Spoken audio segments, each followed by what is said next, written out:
after the shortest intro in the history of man, Tigo and GreenBean are back for the Armchair GM show. We have some fun stuff to discuss with you tonight. We're going to dig in. We have some meat on the bone tonight, Tigo, and I'm happy about that. But first, it is ever so important that I, in front of the chat, find out how you're doing, sir. How are you tonight, Tigo? Doing great, man. It's been a fun day today. Some of you may know, some of you may not know. Most of you probably don't know. I had to go to Jersey. I was away from the kids. I had to go by myself. It was a whole thing that was going on. It sucked. But it was cool. Today, I was home all day. I had the boys to myself all day. It was a really, really, really nice, fun day. And yeah, not much to complain about. Well, welcome home, Tigo. Welcome home to Florida with the boys. Tigo drinking some sort of orange tang. It's Gatorade. You got to get yourself some liquid IV. By the way, everybody, last day, if you buy liquid IV and use the promo code GreenBean Jetsfan, 25% off. So my 15% goes to 25% off. Last day today, if you were contemplating it, why not do that? Tigo's got to jump in on that. Gatorade, you got the Gatorade. I love liquid IV. I have the little pouches, and so like if I'm like gonna go and walk, like if I'm gonna have a small bottle of something, I love liquid IV. The problem is that liquid IV doesn't sell the massive jars of powder that Gatorade does, and they got to get into the scoop. They got if they got me a scoop, if they made a jar with the scoop, I'm done. I'm sold. Yeah, I'm all in. There you go. Well, hey, at least he's hydrating everybody. Electrolytes and made with real fruit juice and all this stuff. So Tigo's taking care of himself. I, on the other hand, have a caffeine laden. I have a super coffee and a Mountain Dew that I'm two-fisting over here right before I snort my melatonin, Tigo. Woo! That's the best way to take it. Just right up. That's actually very accurate. Jay-Z checking in first tonight, everybody. Welcome, Jay-Z. WM has some ideas. He says, Caleb Williams, Jaden Daniels, Drake May. The Vikings are trading up to 4 to grab Marvin Harrison. I don't see it. Right? Is that 3? Yeah. No. Vikings are at 3. Got it. That I see. Although I do think they're trading to 4. But maybe they feel like they got to get to 3. If the Vikings have the firepower. Get 3 and get the best quarterback in this class and Drake May at 3, it's highway robbery. The best quarterback in the class, huh? All right. Yeah. There you go. We differ. So Vikings then 4, Marvin Harrison to the Cardinals, Brock Bowers to the Chargers. Very realistic, potentially, unless they obviously see one of the wide receivers, Malik Neighbors, namely, or Odunze, at that spot, but weapon nonetheless. I'm in agreement.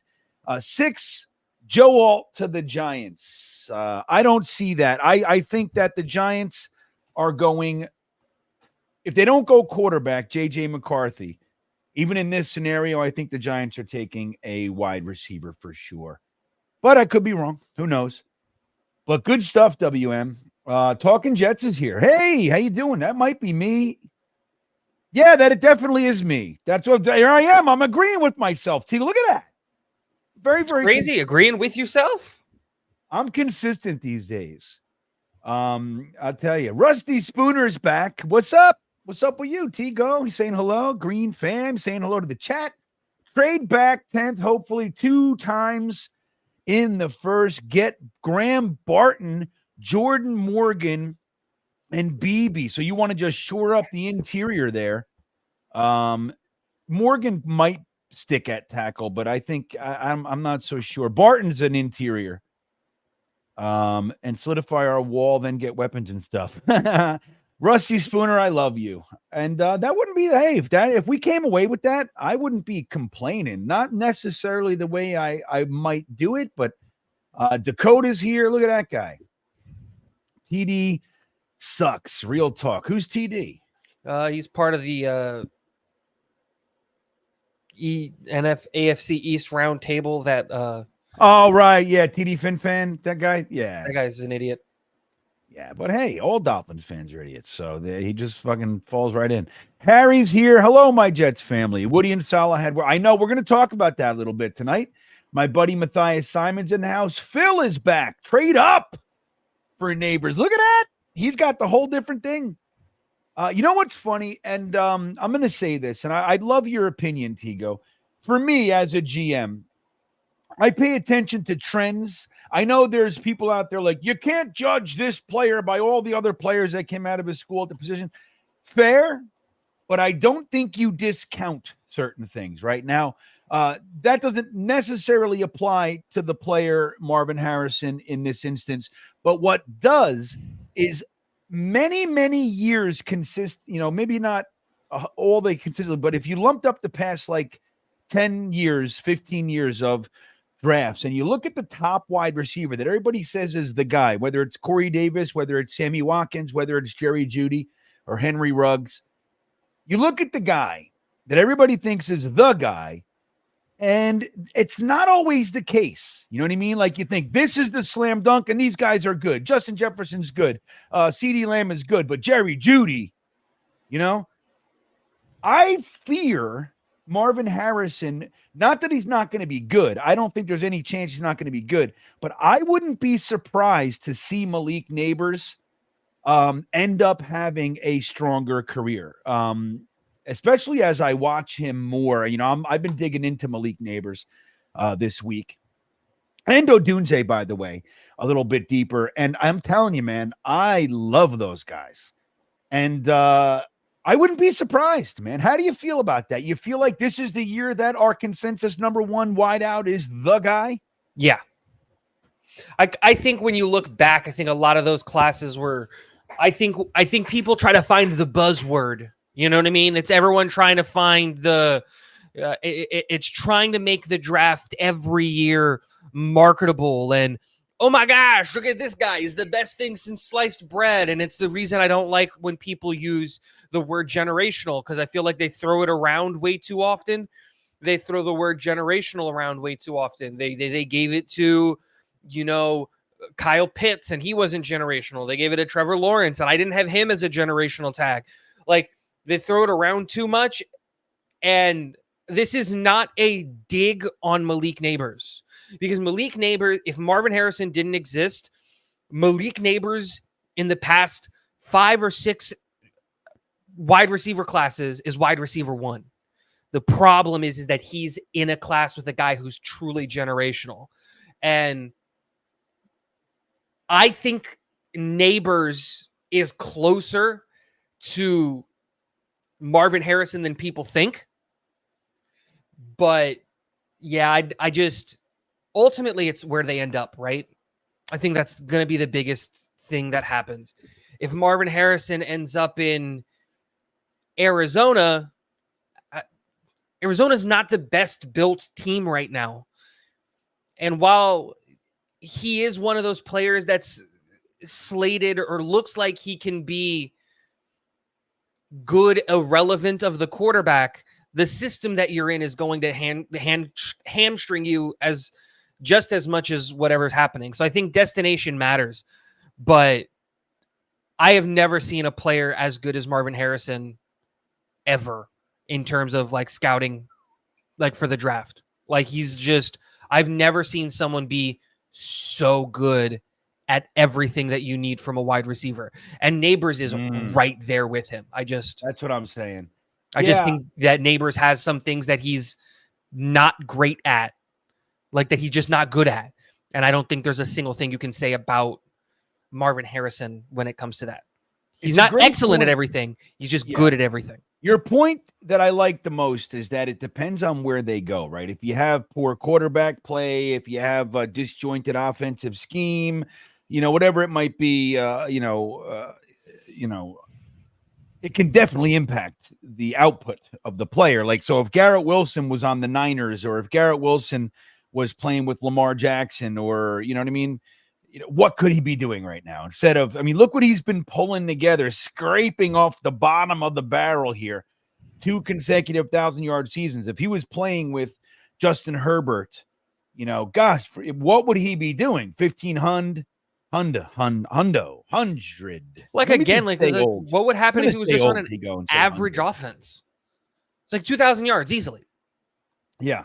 So that's a great point. But it's interesting. I mean, just last year we had G-Dubs and Olave talking about how Jackson Smith and Jigba was by far the best out of all of them. And I don't know. I don't see that. You know what I mean? I didn't see that either. But again, it's just it's you hyping up your guy. Yeah. That's it. It's just you're hyping up your guy. They're probably going to come out and say the same thing this year closer to the draft about Marvin Harrison. It's like, oh, when we were in school, we were worried about that kid. We were worried he was going to take all of our jobs. It's just like, you just rep your school. It's my it's why I'm going to support freaking UCF kids, kind of no matter where they end up, because it's just like, this is my school. Like, you go do it, man. Make it happen. Unless they end up in Miami or Buffalo or New England. Yeah, right. And then, and I loved years ago when the Buffalo Bills traded up. They used 2 firsts to come up and get Sammy Watkins, jumping over OBJ, a young OBJ, and a Mike Evans to get Sammy Watkins. And Sammy Watkins was considered can't miss, and he was good. He had a very solid career. He was a good player, but he's not Mike Evans. He wasn't a young OBJ. But anywho, so there you go. We'll see. Now let's do this, everybody. We got some things to talk about. We were going to start with Clowney, but I'm going to throw Tigo a curveball. And we're going to jump into this one. So here's the report today. We have a heated debate. Now, we don't know if it's about the color of Jordans. We don't know if it's about Woody's necklace in public. We don't know if it's about the ancient civilizations and whether or not there was a civilization prior to the Babylonians and the Sumerians. We don't know. It could just be about, hey, stop talking shit about Zach Wilson. You're ruining everything. I mean, I don't know what it is.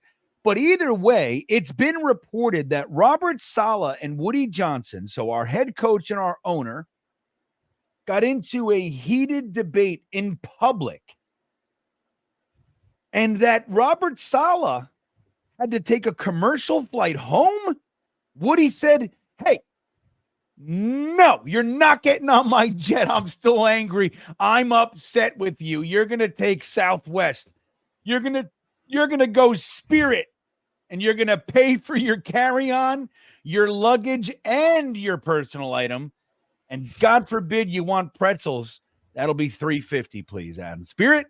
So Tigo, number one, it's interesting because not everybody's reporting it. It didn't come out as this crazy hubbub, which I would expect. If Woody and Saleh are arguing in front of people, you would expect that people are like, this press is like, oh my God, like it's being tweeted while it's happening. I am watching the biggest shit show I've ever seen. Like, that's what I would expect, but it didn't come out that way. It came out in almost like a passive way. Hey, one guy who was sitting in a bush saw 2 guys arguing. And one looked like Saleh. It could have been, what's his name? What's that guy? The bald dude who tells everybody they can make money. What's his name? Andrew Tate. There it is. That's Robert Saleh. I think that might be the same guy. I'm not sure. But so Tigo, number one, what do you make of this? Much to do of nothing is, Yeah. Robert Saleh, from what I understand, did take a commercial flight. I don't know how real, but it seems like that's what happened.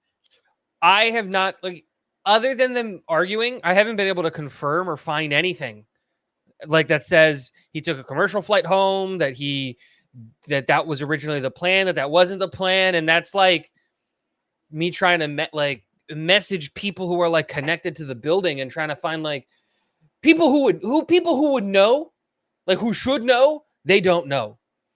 And so it's just one of those things where it's just like, I think this is one of those, the spotlight is already on the Jets and the perceived hot seat that Robert Saleh and Joe Douglas are on and all of that stuff. And it's just one of those, honestly, I didn't even think about it until you said it. It's probably Saleh's like, can you just shut up?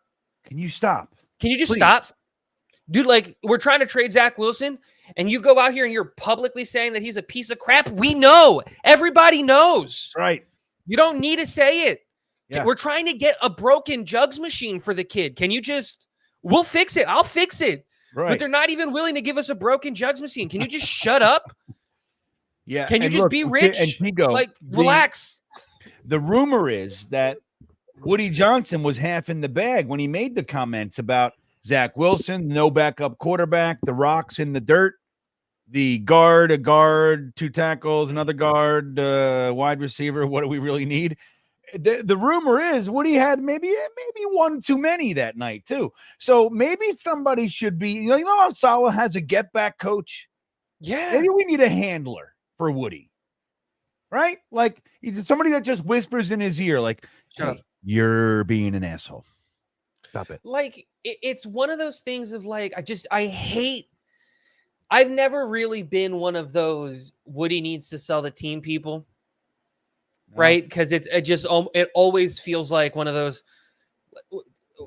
Yeah, but I am slowly but surely getting to that point where it's just like every time he opens his mouth, he shoots the team in the foot. Every time. It's true. Like it was the comments about the grass. And I was just comparing what Woody and Mara said. Because what Woody said was incoherent BS, a lot about nothing. Grass is rocks. And when one blade of grass is not growing at the same rate of the other one, people trip and it's a different shade of green and the sun hits it weird. It's just like, dude, shut up.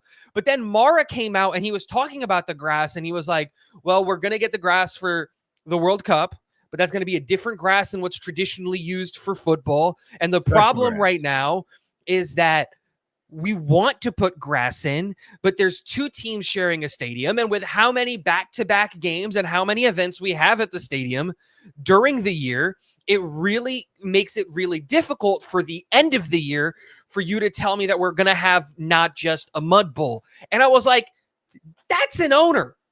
That's an answer that makes sense that I don't agree with. You have the money, buy multiple fields and just roll them on. I don't know if you've ever seen the video of the Santiago Bernabeu, which is the stadium for Real Madrid. Santiago Bernabeu feed often. I don't even know what that is. What is that? Some sort of paella? No, it's the stadium that Real Madrid plays in Spain.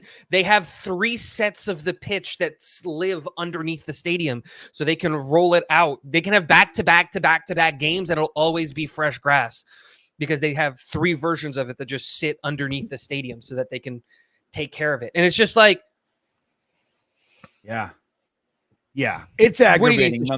You know, and I hear you. Look, and you know, I'm.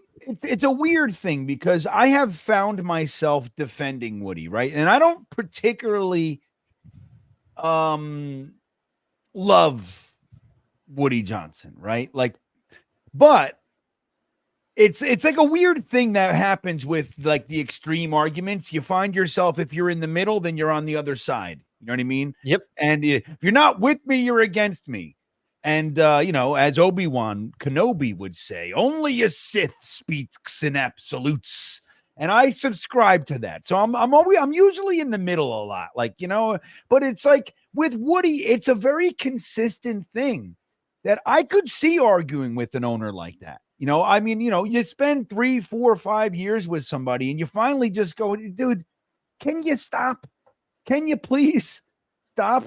I can't deal anymore with what's going on. You know, Robert Saleh is on the hot seat for numerous reasons, but one of them is the quarterback that he's talking about, you know? And then whether anybody thinks, you know, whatever you think of Zach aside, his struggles, offensive line, there's a few reasons, but that's one of them. And that's a big one. So it's like, can we just stop? If we could get something for this guy, whether it's a 7th round pick and they eat half the salary, like whatever it is, get something if we're not planning to use him. And not for nothing, he's still young. Like, let him go. Let him go try to have a career somewhere. Let him. You know, he's been a good soldier. Yeah, I mean, can you deny that Zach's been, you know, a hard worker, you know, good guy? Like, you know, let him go. Let him go try to figure it out. But yeah, I don't know what to make of this. I do think it's one of those things where I have a difficult time discounting it entirely. Yeah, totally. I think where there's smoke, there's fire. There's clearly all kinds of rubs going on in the Jets facility. Maybe Woody's the source. They get him. They're like, hey, Woody, let's get together, have some wine and some cigars. He's like, yeah, it sounds great. And then he just starts blabbing. The other day, Robert Saleh fucking held everybody hostage and asked for their phones. And, they're just 30 sources. Just. What was that? One more time, please. Exactly, man. Exactly.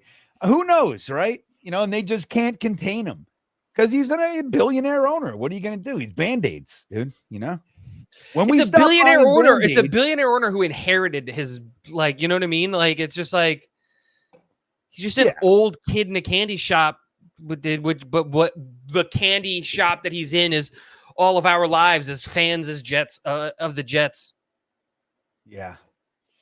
I have a if you got to throw something on me that you didn't anticipate, I'm going to throw something on you that you didn't anticipate. Don't switch gears. I want to get to Alan. Then we'll get to that. All right. Okay. So Alan Dode's checking in. Hello, Alan. Good to see you, my friend. Salah and Woody were fighting over Woody wanting to bring back star Tim Tebow. So yeah, Woody's like, you know what would help us? Tim Tebow. He was never used right. And I'm going to tell you something about Tebow. I never wanted him. But he was here. I thought they completely misused any potential of him having an impact. So it was just a garbage signing from the beginning. But did you know that Tebow is involved currently? His passion is trafficking, child trafficking. Yep. So, I got nothing but respect for Tim Tebow. Truly. Yeah, man. I didn't love the Tebow influx. I don't know if you remember that. Dude, it was insane. It was worse than the Zach defenders. That's mild by comparison. I lived in Florida during the Tebow, when he was in school. When he was in school and when he went and when he happened to win a game in the playoffs, I used to be the biggest Tim Tebow hater on principle. I didn't like college football back then. I used to just hate Tim Tebow on principle. I kind of still dislike the Florida Gators because of Tim Tebow, because of that whole era. But it's just once you get to know him and what he's about and what he's passionate about and what he's throwing all his money at, yeah. I am ambivalent to him. Let's just say that. And I see it's interesting. Zach is younger than Will McDonald. I know he's young, but is that true? Is he really? Yep. Look at that. Let me see here. Birthday 6'4", 1999 for Will McDonald.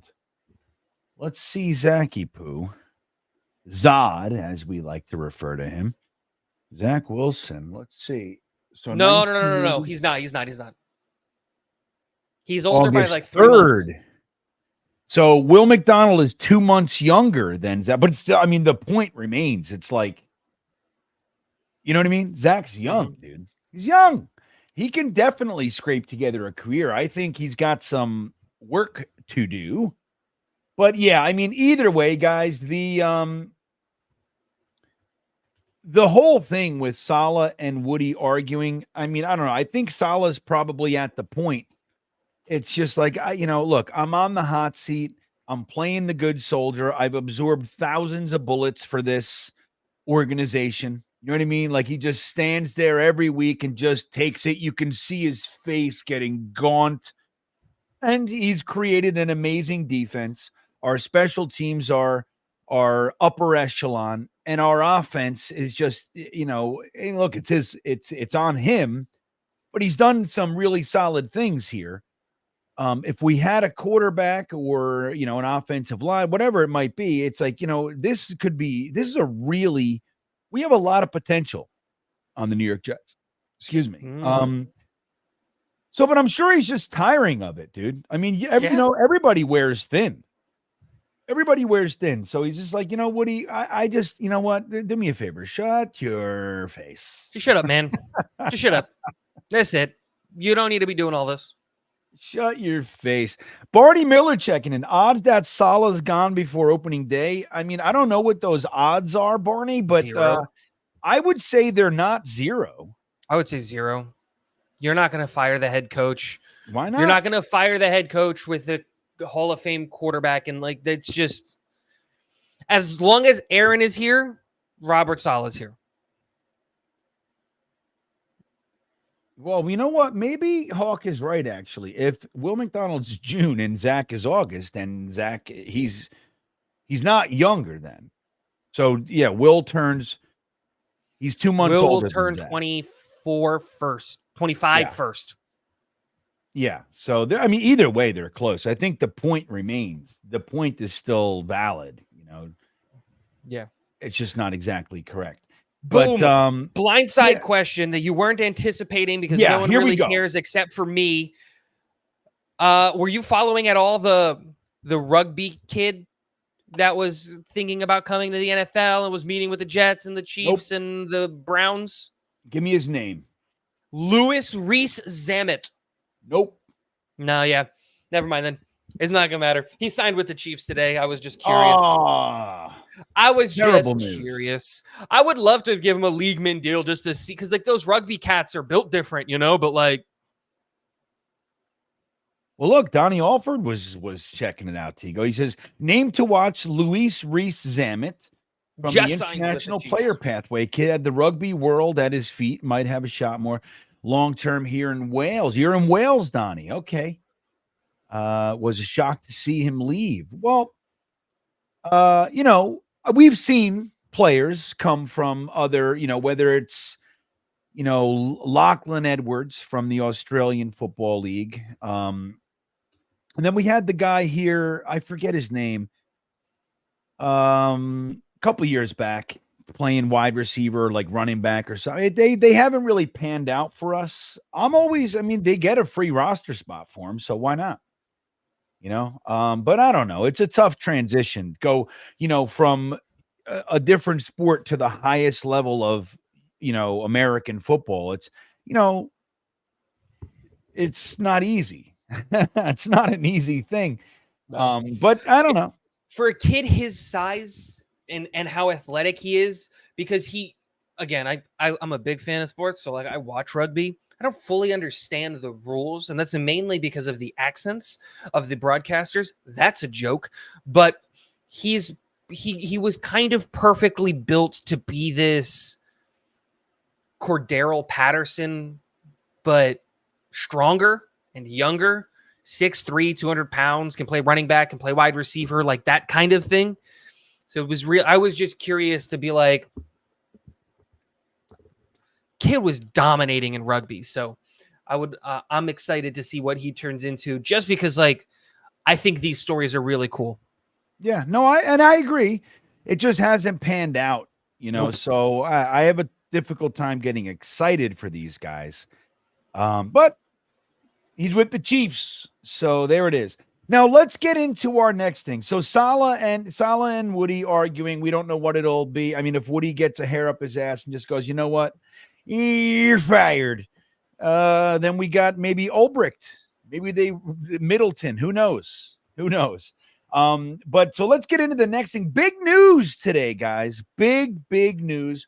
The guy that we I don't want to say assumed. I think a lot of Jets fans felt confident, Tigo. Yeah, I was one of them. Guy, and I was too. I started kind of allowing that to permeate my rigid and thick skull. I thought Javon Clowney would end up being a New York Jet. And I thought it was a perfect signing, $7-8 million, 1-2 years. Ends up going to the Carolina Panthers. And while I struggled to, really understand the idea, why would he choose the really struggling Panthers over the Jets?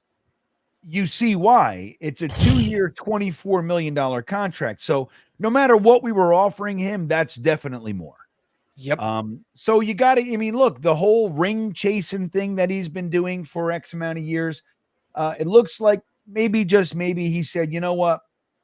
They're giving me a few $1 million a year more than anybody else is offering. I would imagine the Ravens were offering him even less than the Jets, probably 6 to 7 million. Because hey, you want to come back here where you're happy and we win and all that kind of stuff. You know, but it looks like he just said, you know what, I'm going to take the bag and go home. I'm gonna go home. So how do you feel about this one, Tigo? Do you think the Jets should have at all not at all costs, but you think we should have made a stronger push and said, what are they offering you? Well, we can get to here, kind of a thing, and try to woo him back. Maybe send him some Taylor ham, egg, and cheese. What do you think? The problem is that I don't value Jadeveon Clowney at the contract that he got. There is no, like, if like he got 25, I believe is what he got, right? 24, I believe. 24? No, he got 25. He got 25 because it was 12 and a half over 2.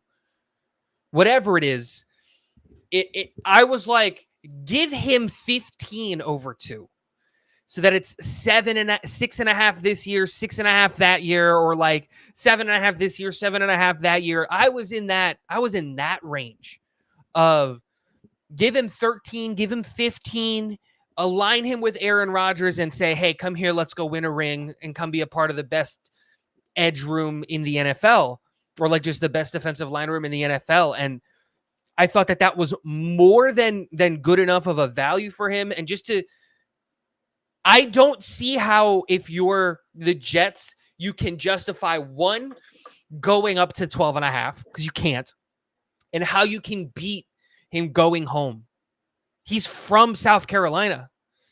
His organization and his charity and all of the stuff that he is like 20 minutes from where the Carolina Panthers, they practice and where they play and all that stuff. The decision was made for him. They handed him a contract and they said, come home. And he's like, sure. Because how old is he right now? 31, 32?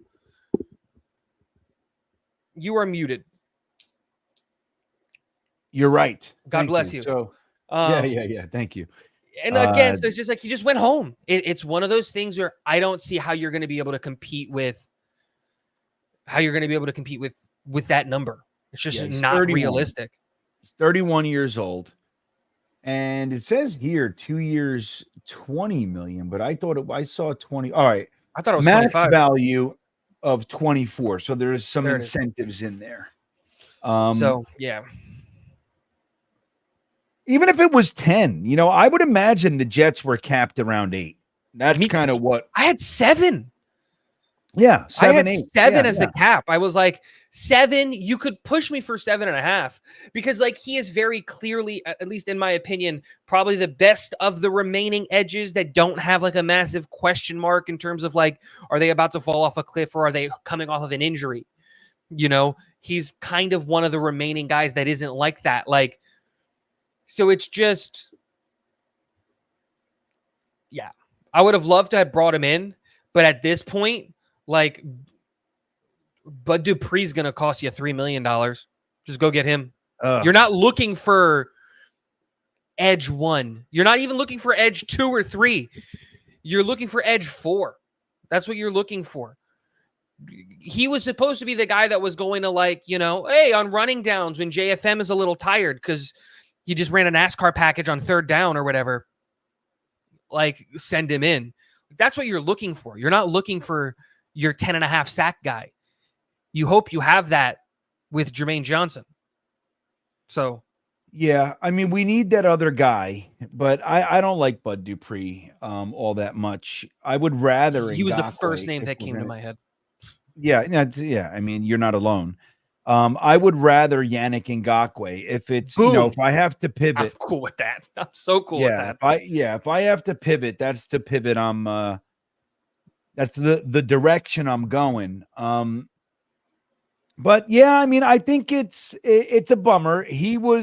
Look, at his age, he's still a high performer. The great thing about Clowney is he's not just a pass rush guy. He's actually he could be argued he's stronger against the run. Yeah, that's what he is. But still has, full repertoire of pass rush moves and relative effectiveness. So 9.5 sacks last year, as we know. If I remember correctly, he had a sack in the AFC Championship game. So, comes up big in big moments, has really cooled it with the penalty thing. That punk, kind of label that he wore for a few years there. But I think it's a loss. I put it in the poll for you guys. I'll leave it there for a few minutes. You think we should have made a harder push?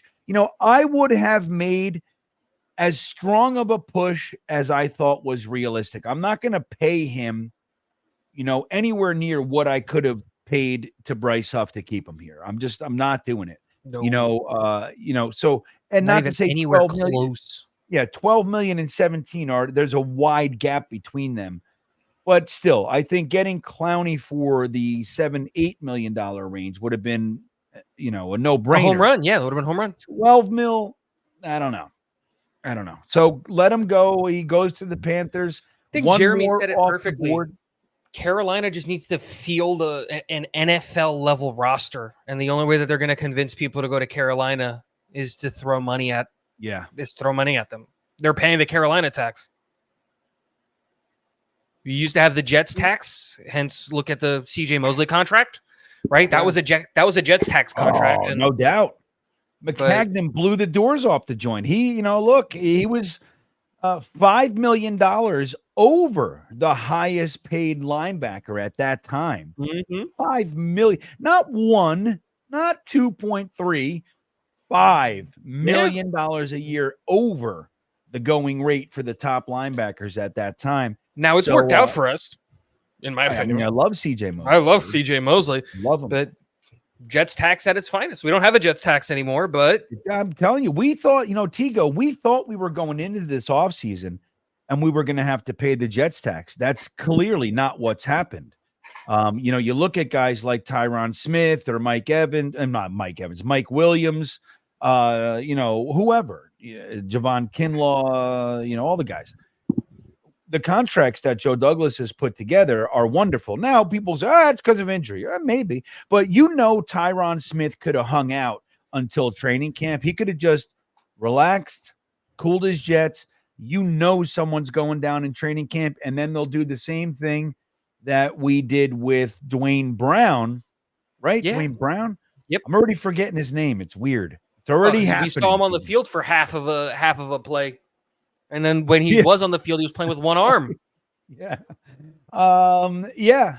So Mr. Terrible says Clowney sucks. I don't know. I mean, you got to give me some statistical support for that argument Mr. Terrible takes. Like, what is sucks?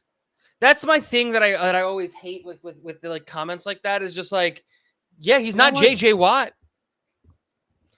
Like, he's not TJ. He's not like... What sucks compared to what? He's league average in my opinion. Clearly he means compared to someone better than him. And I think in that respect, he's got a great point. You know what I mean? So, Mr. Terrible, give us the reason why. I'm interested. But look, here's the thing. I think that, again, a lot of Jets fans started to expect that Clowney it was just a matter of time before he was a Jet. I have to admit, I was sort of in that camp. I started really thinking, okay, we're going to get him. So this is disappointing. Yeah. In some ways. Now that's we the can best way to say it. It's disappointing. The great thing about our defense, particularly our defensive line, is that I believe that if they have any level of talent like an Ngakoue or even a Bud Dupree, who I don't love, but I think that those guys can come in here and have success because we're not looking like in years past, we're looking for these guys to come in and revitalize and like be the guy. We're not looking for that. No, we have Jermaine Johnson. We have be yourself. Be you. The coaches will do the rest. If there's any coaching staff in the NFL that I trust to get a player to work, it's our defensive coaching staff. From 32 to 5, from 5 to 1. I have faith in our defensive coaching staff to take any type of player who had upside and then find it, even late. If there's any, like I said, if there's any staff that I'm going to trust that is going to be able to find a guy's talent and make it work in the NFL, it's our defensive coaching staff. I agree. It's so crazy, the insane contrast. Like, we have so little confidence in our offensive staff, right? I mean, it's crazy. And then you look at the defensive side and we're like, Ulbricht, we love him. White Cotton, Tony Oden, it's like we feel so good about their ability to, develop, to motivate, to, it's to field a competitive team. It's really something else. But I agree with you. I think that, sticking one of these guys in for our rotation, as long as they have some semblance of talent, you're not trying to pull somebody from the dregs and make something out of them for this year. I feel pretty confident that these guys can come in, and have their impact and have their role. I feel pretty good about it. But yeah, I don't know, man. Again, it's not like I'm devastated, but I have to admit I'm disappointed. But the money, I don't think there's any argument. I wasn't in on that. Yeah. For that much money, I was nowhere near that. Now, what if they pivot, Tigo, and they go with a safety? Like, is Justin Simmons still out there? I didn't hear that he got signed. Yeah, he's still out there. So, what do you think? What if they went, any interest in Justin Simmons? What do you think he's going to command? I just don't see a world in where JD pays a safety. It's just like, this is not me saying I'm anti Justin Simmons, or I was in that we should have gone and got Poyer. We should have given him a 1-year deal. Like, even with the injuries, like when he's on the field, like the guy works, man. I was in on that. And I would love to bring in a safety. I would love to. It's just, I don't see that being the spot where the Jets are going to spend money. Well, what do you think his value is? Let me look at Justin Simmons at 31. He's probably looking for his final payday. He's probably close to 10 at least. Let me see here. That'd So be my guess. I mean, there might be. Okay. Let's see here. Let's see if they got a market value. Again, these are these are what they are. They're off. Quite. Yeah, they're saying here on Spot Track 11.1. I don't see that either. Too much money for a safety, especially with, and like, again, this sucks how unimportant the position is in our scheme per se. You know what I mean? Like, safety isn't the position that you're looking at and you're going like, we need a big, strong safety over the top. Like, we're not playing the way that the Steelers do, where they need their safeties to make plays or no one's going to make plays in that secondary. If Micah Hyde isn't Micah Hyde, they're not doing anything in the secondary in Pittsburgh. And that's the whole point. What do you think? So Rivka, hey Rivka, how you doing tonight? She says, I'd rather bring back Ashton Davis or sign Julian Blackmon. I'd love to see Ashton Davis brought back. I'd love to bring him back. What a funny career he's had, huh? Mm-hmm. I'll tell you, hysterical, Tigo. He's one of those guys that he's gonna hold out. He's gonna wait and hold out. Davis. Yeah. He's going to be the guy who signs after camp, because the team that's going to go try to draft a safety isn't going to find one. And then they're going to be like, I guess Ashton Davis can start. Yeah. I don't know. I'd love to see an upgrade, of sorts. I mean, who knows what his career trajectory is. But I think by and large, Jets fans have warmed significantly to Ashton Davis. Mm-hmm. Well, let's do this. So, I mean, who knows? We lost Jadeveon Clowney. Looked like the Jets really did want him. So we lost him to another team. And, again, the money, I think, was the big factor. in that one, most likely. Oh, what? Breaking news, Connor Hughes, there was no verbal argument between Robert Saleh and Woody Johnson at the NFL's annual meeting reception. I know because I was at the party where this apparently happened. Feet from Saleh and Johnson before Johnson and Jen's contingency left. Woody took them out to dinner. Checked in with 2 sources at the dinner, confirmed nothing happened there either. There was also no steak at the party carving station, prime rib. It was good. It was good. Prime rib was good, but the wine was flowing. I mean, like, good. Apparently, the only fight that happened was Cause and Connor Hughes fought over the Pokey Station. That's it. That's funny. Good. All right. Well, Connor Hughes checking in with everybody, letting us know that that is some baloney. Good. I'd rather it be baloney, Tigo. Would you rather it be baloney, or are you craving more and more drama coming out of One Jets Drive? I'm craving for the draft to happen. That's it. That's it.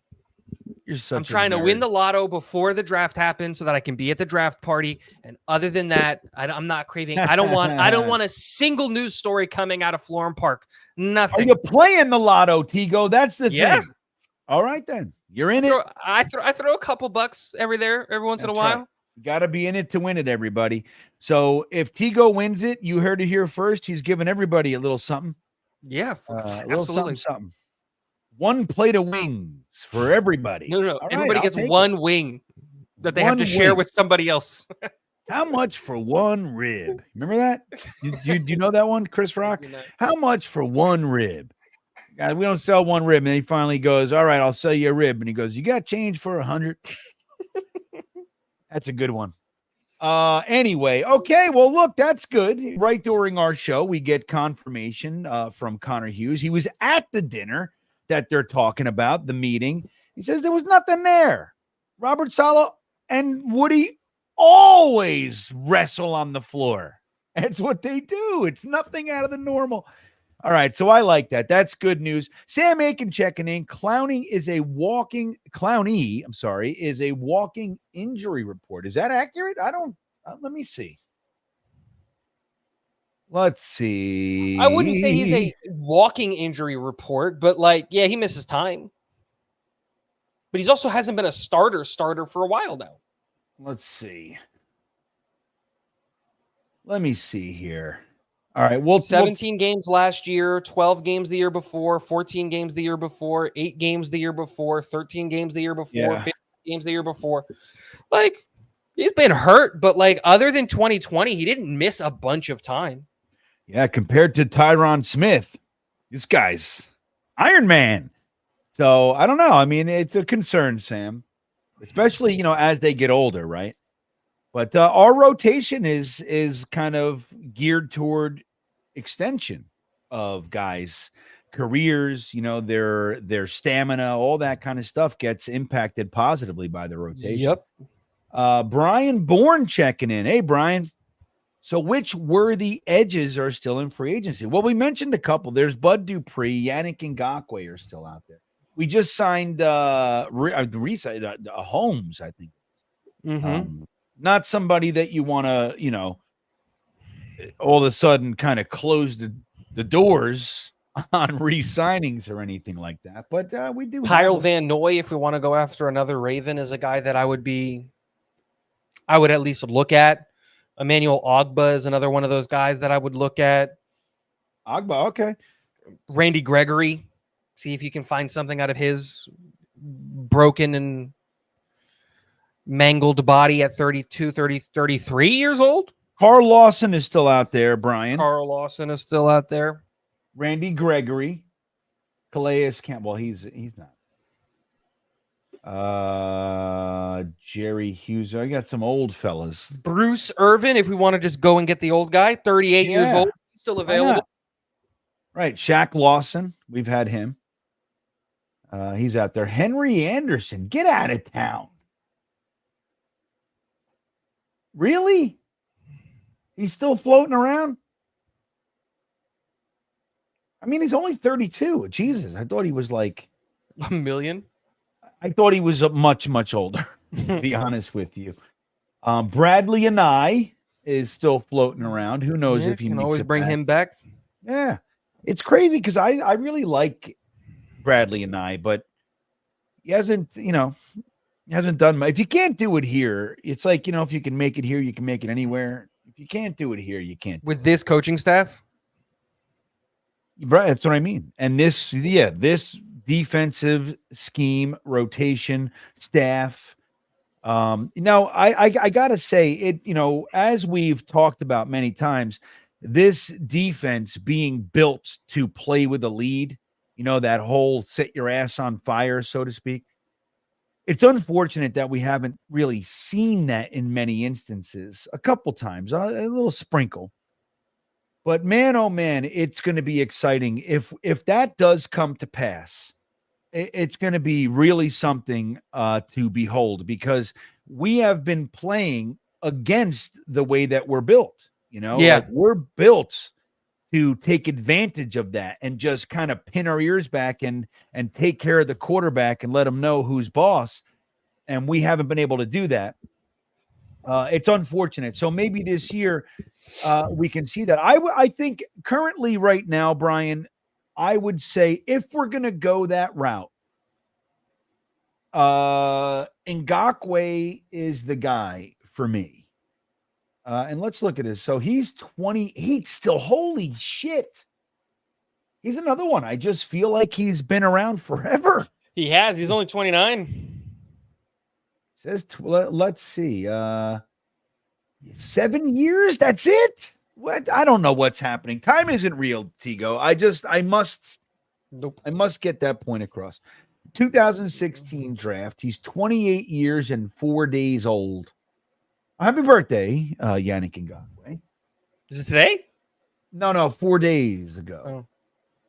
So what's it? I don't see a market value here, but I don't know. I mean, his last contract, 5.49 base salary. So cap hit 10.4. So I don't know if you get a little bit less. Let me see what his statistics were last year. My new guy of the guy that I would be interested in is Kyle Van Noy. Okay.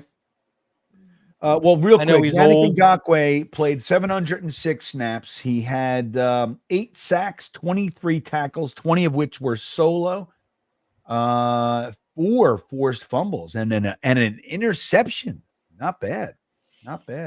Van Noy, 9 sacks, 19 solo tackles. So there you go. Similar. All right. Well, here you go. I don't know. We were going to talk about, we had a whole offensive tackle versus wide receiver thing brewing. Yeah. But next week it is.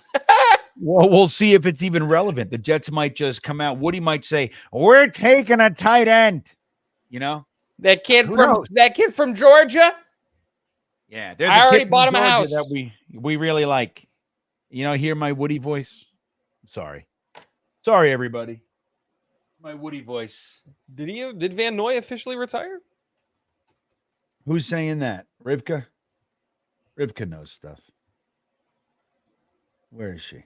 Nope. Let's see. No. All right. Well, hey.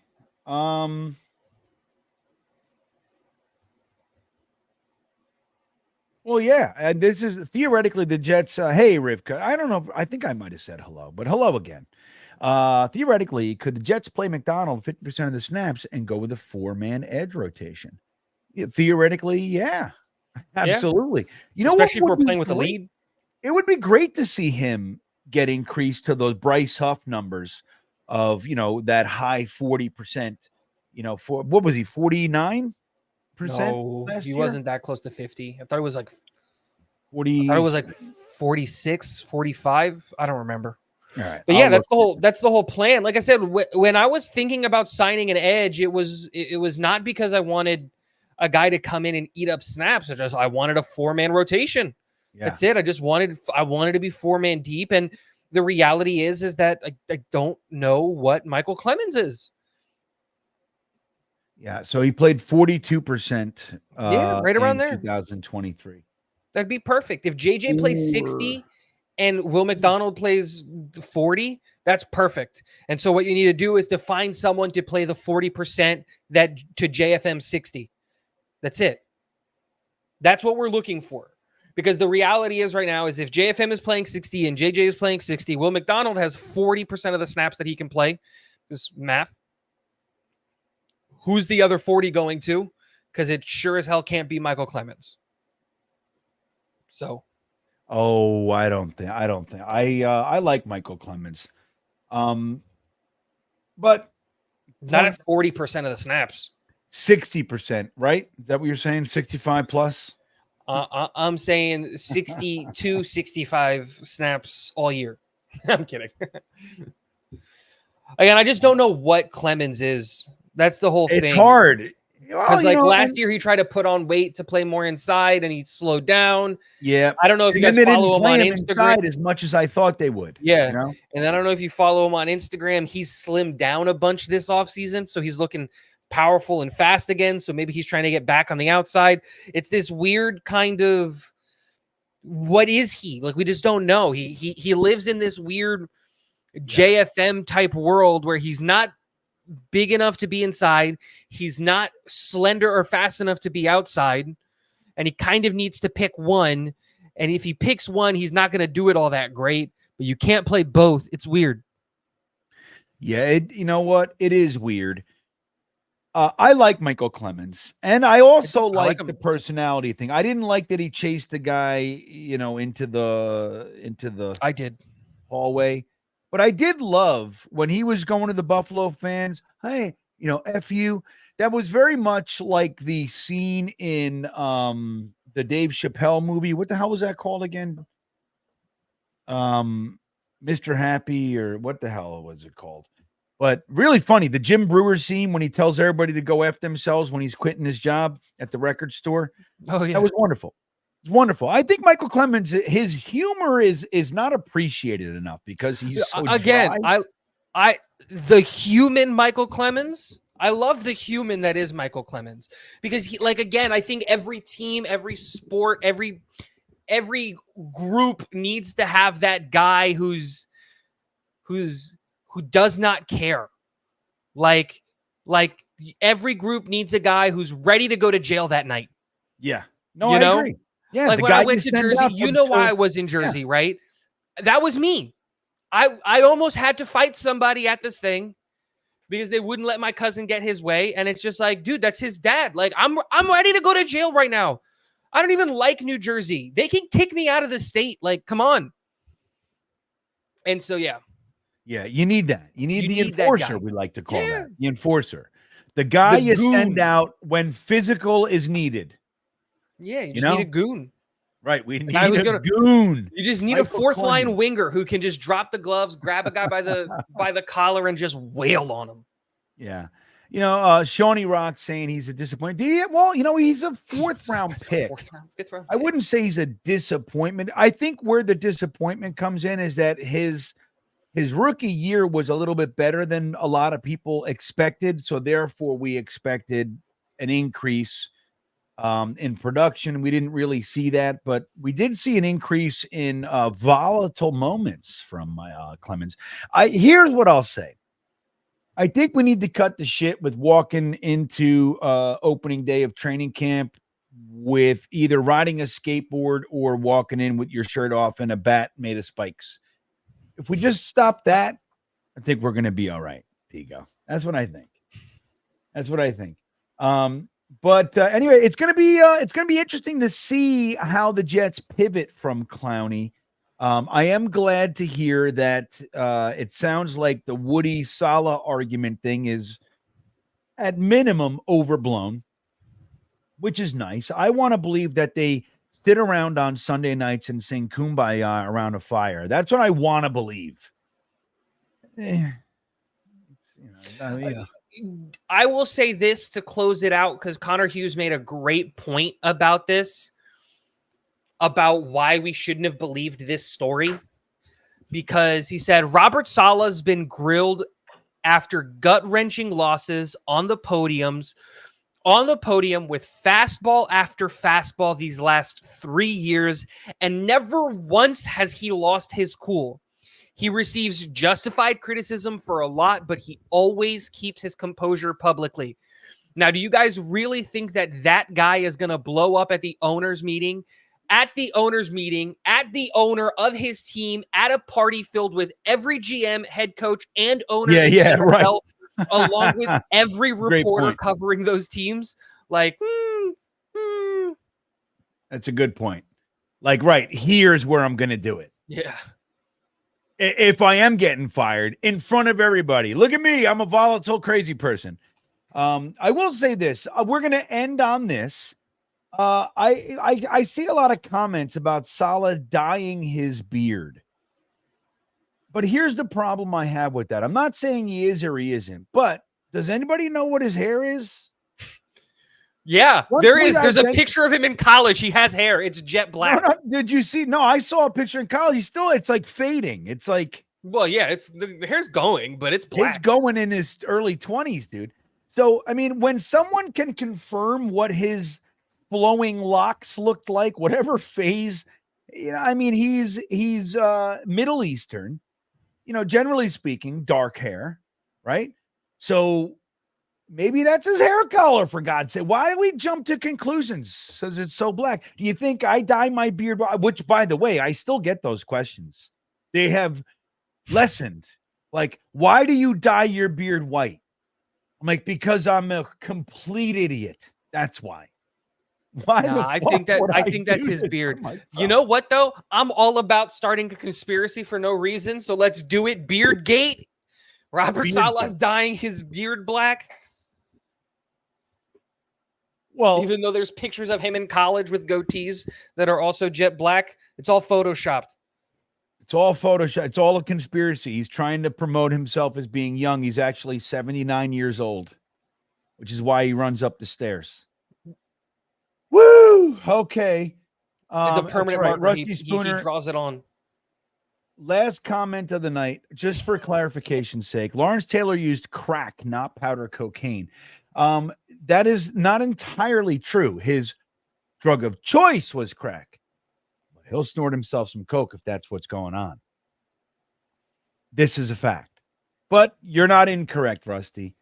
I almost smoked crack with Lawrence Taylor. The only thing that broke that up was that he didn't know that I had it, and I didn't know where he was. But other than that, we were going to smoke crack together, me and Lawrence Taylor. I had no idea where he was, and he didn't know I had it or who I am. So other than that, we were close, buddy. Very, very close. Don't smoke crack, by the way. That's the final message. Guys, we have our amazing on-location draft party April 25th. The main event in Farmingdale, Long Island. Matt O'Leary, Ryan, Jeremy, myself, other special guests, amazing ticket giveaways, free merch, 3 hours of open bar, 3 hours of all-you-can-eat buffet, and in the most amazing hang with just quality tortured Jets fans like yourself. I hope you can all join us. The link to buy your tickets is in the description of this very video. Every single one of you who can go and enjoy it for me, because it doesn't seem like I'm going to win the billion. Well, you might. You might. I'm not giving up on you. I won't tell people, but there will be signs. When week one we all go to a suite. I won't tell anybody how I got the money for the suite, but there will be signs. There will be. We will pick up on the vibes. Something has changed with Tigo. It'll just Probably be a bunch of signed jerseys, some white hat and a white suit. No, it won't be any. It'll just be all of the signed jerseys will be in the background. Yeah. Okay, that's nice. By the way, I have decided on my jersey, everybody. That I'm getting this year. I was leaning Bryce Hall. I really was. I have my Quinnen, although I have to buy a new one because nobody will let me wear it because he signed it. Yeah. But I was leaning Breece Hall, but I've decided, Tigo, I'm getting a green Legacy Dennis Bird jersey. That's what I'm doing. and I will wear it proudly. And I'm excited to do it. So that's my jersey that I'm getting this year. But anyway, guys, we are in love with you. Don't forget, last day you can save 25% with Liquid IV. The link is in the description. Just go to the website, use promo code GreenBean Jetsfan. With that all said, we're going to get out of here, Tigo. I hope that you had some fun. I did. And I hope that everybody in the chat and on Twitter had some fun. If you haven't subscribed to the channel, please do. Hit those milk thumbs on the way out. And as always, go Jets.